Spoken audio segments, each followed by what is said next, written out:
حضرت سلمان فارسی فرماتے ہیں نبی پاک علیہ الصلوۃ والسلام نے شعبان کی آخری تاریخ میں ہمیں ایک خطبہ ارشاد فرمایا. فقال یا ایھا الناس، رسول اللہ صلی اللہ علیہ وسلم فرمانے لگے اے لوگو، قد اظلکم شہر عظیم، اللہ پاک نے تمہاری طرف ایک خاص مہینے کو، بڑے مہینے کو متوجہ فرما دیا ہے. مبارکن، اور یہ خالی بڑا مہینہ، خاص مہینہ نہیں ہے بلکہ بابرکت مہینہ ہے. شہر فیہ لیلۃ خیر من الف شہر، اس کے مبارک ہونے میں کئی دلائل ہیں. ان میں پہلی وجہ یہ ہے کہ اس میں ایک رات شب قدر کی ایسی ہے جو 1000 مہینے تک بندہ عبادت کرتا رہے اس سے بڑھ کے ثواب ملے گا.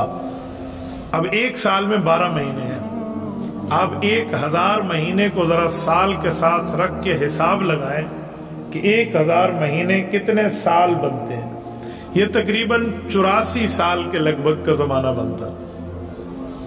1 صدی کو ٹچ کر رہا ہے یہ عرصہ. اگر اس ایک رات شب قدر، لیلۃ القدر کی عبادت نصیب ہو جائے تو گویا ایسا ہے کہ یہ بندہ 84 سال تک دن کا روزہ، رات کے نوافل، تسبیحات، وظائف، سنتیں، تلاوت، اللہ اللہ اللہ رسول کرتے ہوئے اس نے گزار دیا، اور 84 سال میں اس نے اور کوئی کام نہیں کیا. یہ اس ایک رات کی بات. یہ نبی پاک نے پہلا نقطہ ارشاد فرمایا صحابہ کرام کے کان مبارک کو متوجہ کرنے کے لیے کہ جملہ جو میں کہہ رہا ہوں وہ کوئی عام مہینہ نہیں ہے، اہم مہینہ ہے. پھر نبی پاک علیہ السلام نے اگلا جملہ فرمایا شہر جعل اللہ صیامہ فریضہ، یہ ایسا مہینہ ہے جس کے روزے کو اللہ تعالیٰ نے تمہارے اوپر لازم قرار دے دیا ہے، تم نے اس روزے کو ادا کرنا ہے. وقیام لیلہ تطوعا، اور اپنے قرب کا ذریعہ تمہاری رات کی عبادت کو بنا دیا ہے.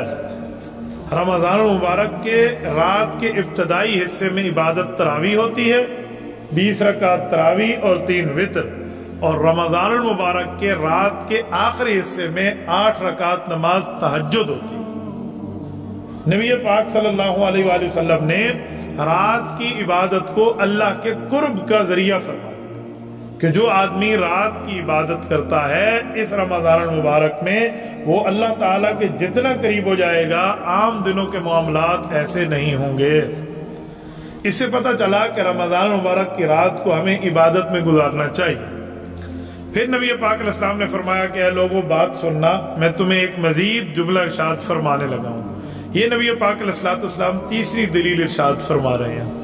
حضور اکرم صلی اللہ علیہ وسلم فرمانے لگے من تقرب فیہ بخصلۃ کان کمن ادی فریضۃ فیما سواہ، اگر اس میں ایک نفل آپ نے پڑھ لیا جو ایک نفل ہے تو گویا آپ نے عام دنوں میں فرض نماز پڑھی ہے، اتنا ثواب ملے گا. یعنی نفل نماز، نفل وظائف، نفل تسبیحات جو ہمارے اوپر لازم فرض واجب نہیں ہے. آپ بیٹھے، آپ نے 100 دفعہ اللہ اللہ کر لیا، آپ نے 2 رکعت نماز نفل پڑھ لی ہے، تو 1 رکعت نماز نفل فرض کے برابر ہے، تو 2 رکعت نماز نفل 2 فرضوں کے برابر بن جائے گی. گویا آپ نے اس طرح کیا. یہ تیسری دلیل. چوتھی دلیل ارشاد فرمائی اس کی افضلیت کی.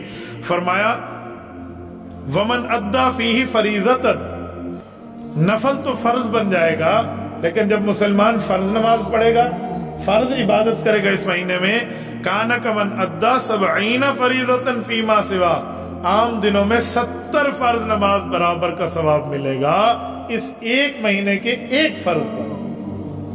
میں سمجھانے کے لیے مثال دینے لگا ہوں. آپ نے رات کی عبادت بطور نفل کی ہے، 20 رکعت تراویح آپ نے پڑھی ہے، تو یہ 20 رکعت نفل نہیں ہے، اللہ کے ہاں 20 رکعت فرض کا ثواب ہے. اوکے، اب آئیے نمازوں پہ. صبح کی نماز آپ نے پڑھی، تو جو صبح کی نماز آپ نے رمضان المبارک میں ادا کی، یہ ایک صبح کی نماز نہیں ہے، آپ نے 70 صبح کی نمازیں پڑھ لی ہیں ایک وقت. یہ اللہ کے ہاں کنسیڈر ہو رہا ہے، یہ وہاں کی کاؤنٹنگ بتا رہا ہوں. اور جو آدمی دن کے 5 فرض پڑھ لے، تو اب 70 کو 5 سے دیں ضرب، کتنا بنے گا؟ کتنی 70 کو 5 سے ضرب دیں جی